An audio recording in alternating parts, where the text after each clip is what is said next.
Hello दोस्तों, कैसे हैं आप सभी। आई होप आप सभी बहुत अच्छे होंगे और आप सभी का बहुत बहुत स्वागत है आपके अपने YouTube channel the study channel में। तो जैसा कि पहले भी मैं यूपी टेट का जो सीडीपी का क्वेश्चन है, यूपी टेट में आने वाले जो क्वेश्चन होते हैं सीडीपी के, उससे बहुत सारे क्वेश्चन मैंने करा दिए हैं सीडीपी के। बट मैं अभी और भी क्वेश्चंस लाने वाली हूँ और इस वीडियो में भी आप सीडीपी के ही क्वेश्चन देखने वाले हैं और इसके पहले भी 2-3 वीडियो इसी से रिलेटेड है। बट आज का जो टॉपिक है वो थोड़ा सा डिफरेंट है। वो टॉपिक अलग है कि मतलब कि कौन से टॉपिक से क्वेश्चन मैंने उठाया है आज, वो अलग है। वो अभी आपको दिखेगा आगे। तो ये जो वीडियो है ना, ये यूपी टेट के लिए नहीं बल्कि सी टेट के लिए भी है। हम बार बार मैं कह रही हूँ क्योंकि सी टेट का भी एग्ज़ाम दिसंबर में होने वाला है। तो यूपी टेट और सी टेट में जो पेपर जो क्वेश्चन का लेवल होता है थोड़ा सा डिफरेंस होता है, क्योंकि सी टेट में क्वेश्चन होते हैं वो काफ़ी लेंदी होते हैं। बाकी तो सिलेबस काफ़ी मैच करता हुआ रहता है और क्वेश्चन भी ऐसे ही रहता है। तो ये जो है, आप यूपी टेट दे करके इसको इग्नोर ना करिएगा वीडियो को। सी टेट की तैयारी कर रहे हैं तो आप ज़रूर देखिए वीडियो, आपको बहुत फ़ायदा होगा। ये वीडियो आपके लिए बहुत ज़्यादा बेनिफिशियल होने वाला है। तो आप वीडियो को स्किप ना करिएगा, इग्नोर ना करिएगा, एंड तक ज़रूर देखिए। तो चलिए देखते हैं आज का क्वेश्चन और आज का टॉपिक क्या है वो भी देखते हैं।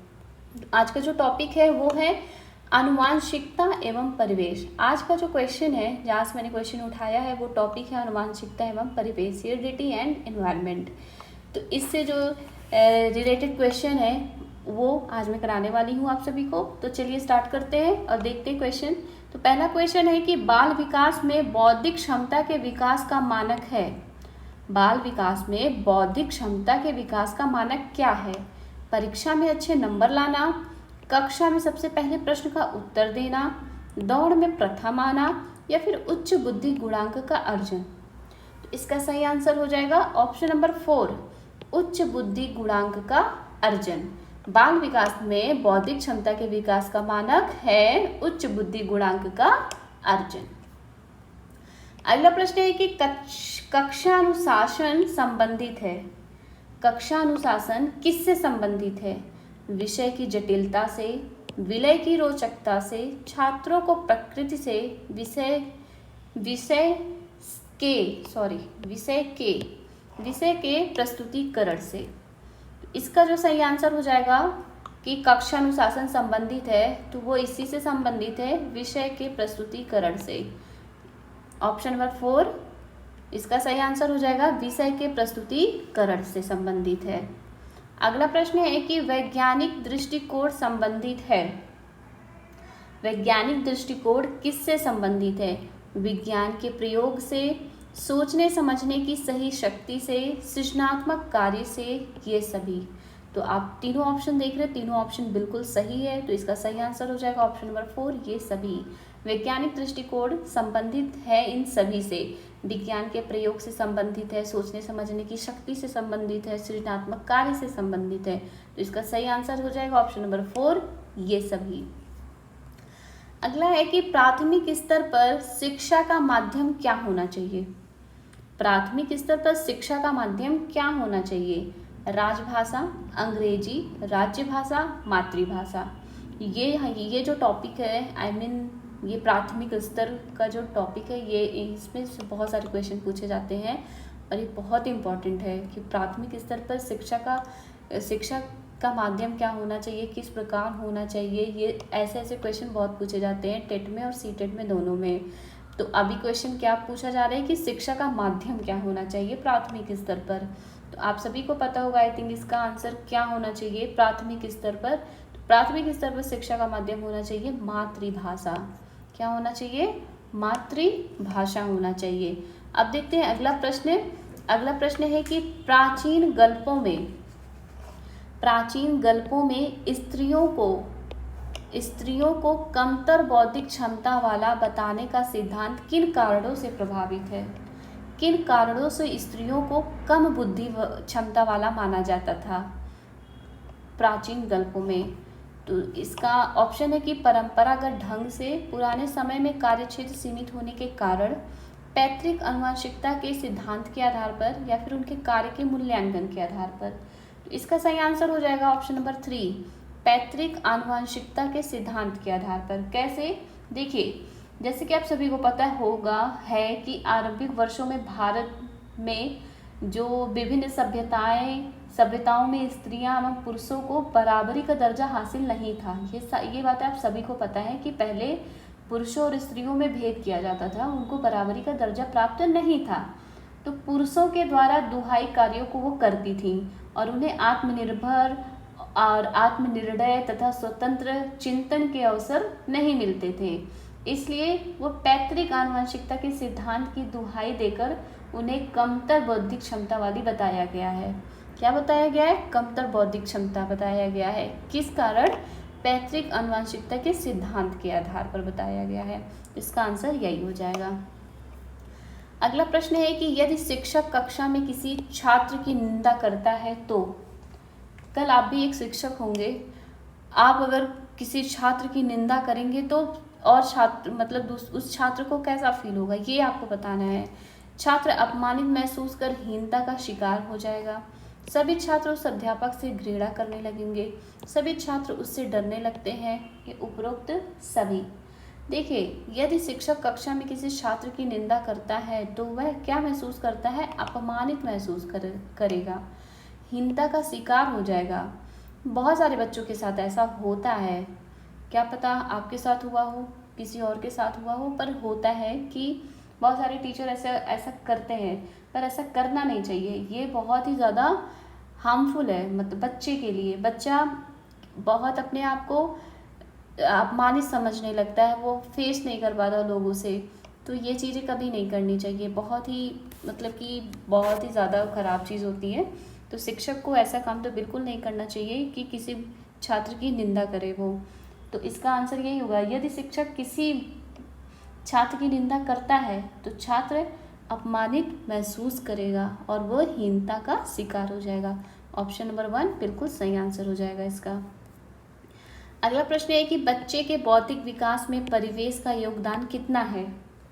बच्चे के बौद्धिक विकास में परिवेश का योगदान कितना है? पूरी तरह से है। परिवेश का योगदान अनुभवों एवं मूल्यों के द्वारा बौद्धिक क्षमता के तालमेल के अनुरूप है। सामान्य को विशिष्ट बनाने का, केवल परिवेश को उच्च स्तर पर ले जाने का। इसका सही आंसर हो जाएगा ऑप्शन नंबर 2, परिवेश को योगदान अनुभवों एवं मूल्यों के द्वारा बौद्धिक क्षमता के तालमेल के अनुरूप। Option number 2। नेक्स्ट है कि वंशक्रम संबंधी नियमों में सम्मिलित है। वंशक्रम संबंधी नियमों में सम्मिलित है समानता का नियम, विभिन्नता का नियम, प्रत्यागम का नियम, उपरोक्त सभी। तो इसका सही आंसर हो जाएगा ऑप्शन नंबर 4। ये सभी जो है वंशक्रम संबंधी नियमों में सम्मिलित हैं। ये तीनों नियम, समानता का नियम, विभिन्नता का नियम, प्रत्यागम का नियम। नेक्स्ट है कि कैलिकाल परिवार का अध्ययन किसने किया? कैलिकाल परिवार का अध्ययन किसने किया था? किसने किया था? गोडार्ड ने, डगडेल ने, गाल्टन ने, स्विसिंगर ने। इसका सही आंसर हो जाएगा ऑप्शन नंबर 1, गोडार्ड ने। गोडार्ड ने किया था कैलिकाल परिवार का अध्ययन। तो नेक्स्ट क्वेश्चन है कि आपके नर्सरी कक्षा में एक बालिका और एक बालक है। दोनों एक साथ सूट पर फिसलना चाहते हैं, जबकि सूट पर एक बार में एक ही फिसल सकता है। आप क्या करेंगे? देखिए, ऐसे ही क्वेश्चन सीटेट में पूछा जाता है, जहाँ पे आपको दिमाग लगाना है, आंसर देना है, और बहुत अच्छे से क्वेश्चन को पढ़िए और बहुत अच्छे से आंसर को पढ़िए, आपको बहुत ईजिली आंसर मिल जाएगा। तो जब अगर आपके नर्सरी कक्षा में एक बालिका और एक बालक हैं, दोनों एक सूट पर फिसलना चाहते हैं और आपको पता है कि सूट पर एक बार में एक ही फिसल सकता है, तो आप क्या करेंगे? बालिका को पहले सूट पर फिसलाएंगे क्योंकि वह छोटी है। बालक को पहले सूट पर फिसलाकर दूसरे को दिखाएंगे जिससे दूसरे गिरे नहीं। एक को दूसरे काम में लगाकर ध्यान बटाएंगे या सूट को दैनिक क्रिया से बाहर कर देंगे। इसका सही आंसर हो जाएगा ऑप्शन नंबर 1, क्योंकि छोटे को पहले अधिकार देकर बड़े को संयम रखने का प्रयास किया जाता है। यह एक प्रकार का अनुशासन है। यह एक प्रकार का अनुशासन है कि पहले छोटे करें फिर बड़े करें। तो यही ऑप्शन बिल्कुल सही हो जाएगा। ऑप्शन नंबर 1, बालिका को पहले सूट पर फिसलाएंगे क्योंकि वह छोटी है। अगला प्रश्न है कि प्रकृति एवं पोषण के सिद्धांत का क्या तात्पर्य है। प्रकृति एवं पोषण के सिद्धांत का क्या तात्पर्य है।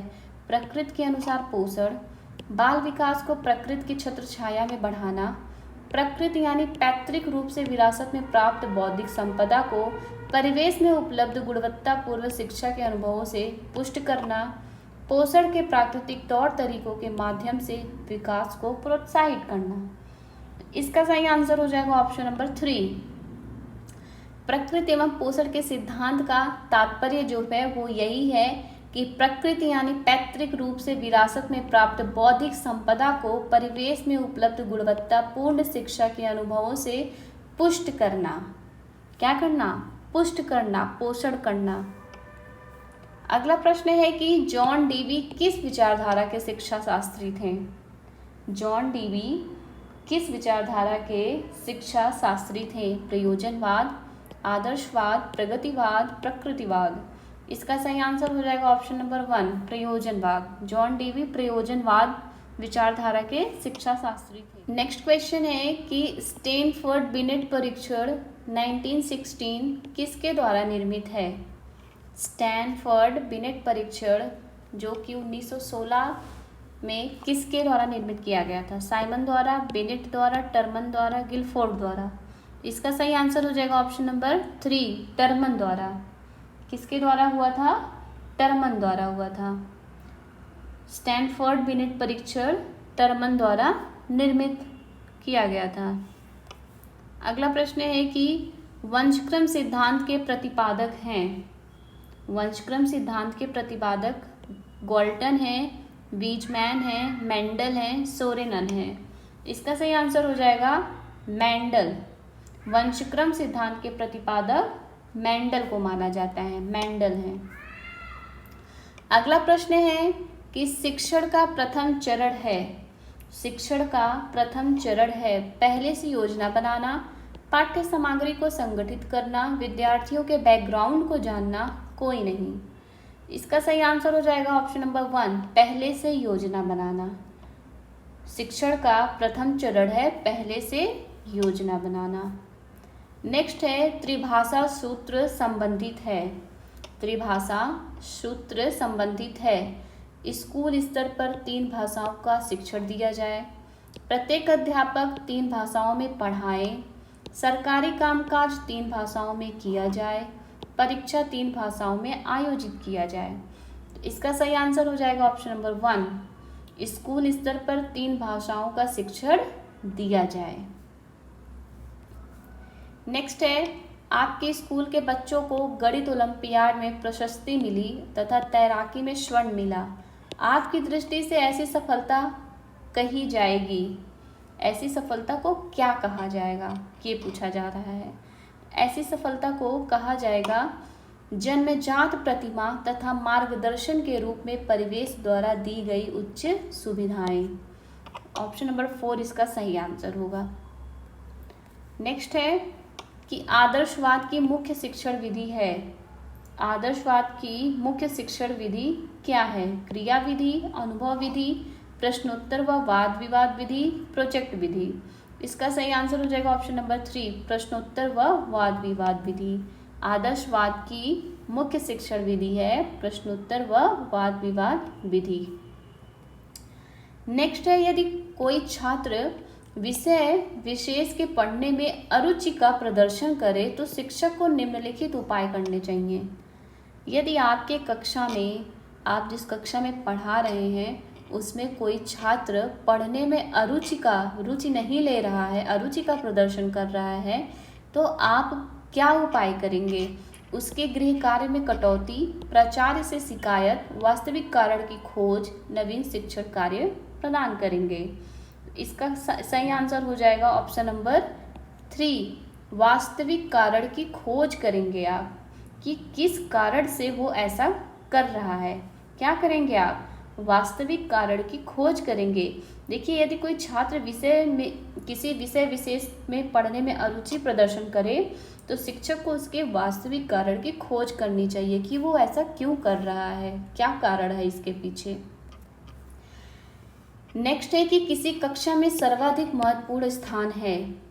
किसी कक्षा में सर्वाधिक महत्वपूर्ण स्थान है अनुशासन का, पाठ्यपुस्तक का, छात्र का, अध्यापक का। तो ऑप्शन के अनुसार आपको आंसर देना है। तो भाई जब छात्र ही नहीं रहेगा तो फिर आप अनुशासित किसको करेंगे, पाठ्यपुस्तक किसको पढ़ाएंगे और अध्यापक किसको पढ़ाएगा। तो सबसे ज़्यादा जो इम्पोर्टेंट है वो क्या है, छात्र का होना, कक्षा में छात्र का होना। तो किसी कक्षा में सर्वाधिक महत्वपूर्ण स्थान किसका है, छात्र का है।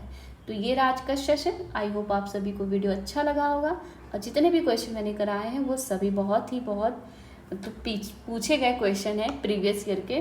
तो ये एग्ज़ाम में यहाँ से क्वेश्चन ज़रूर पूछे जाएंगे।